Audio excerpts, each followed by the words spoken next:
হাসপাতালে হাত দিলাম, হাসপাতালের যারা দায়িত্বে আছে এরা এখন আর রাজি না। প্রথম প্রথম বলতো যে হ্যাঁ খুব ভালো কাজ হচ্ছে। বাজারটা মনিটরিং করার জন্য এত অত্যাচার করে মানুষেরা।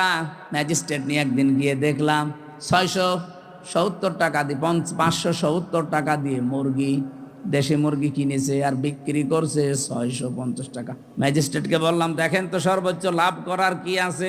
উনি বলছে 18 থেকে 20 টাকা। একটা জিনিসে আপনি সর্বোচ্চ 18 থেকে 20 টাকা লাভ করতে পারবেন, আর ও লাভ করছে 1 কেজিতে 80 টাকা।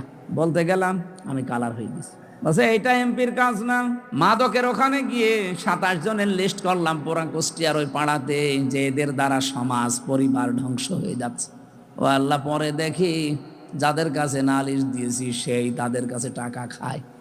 ওরা রাতের বেলা এসে আমারে বলছে হুজুর আপনি আমাদের নাম পাঠিয়েছেন থানায়, ও থানার বাবুরে ডাকেন। ওদের রাতের বেলা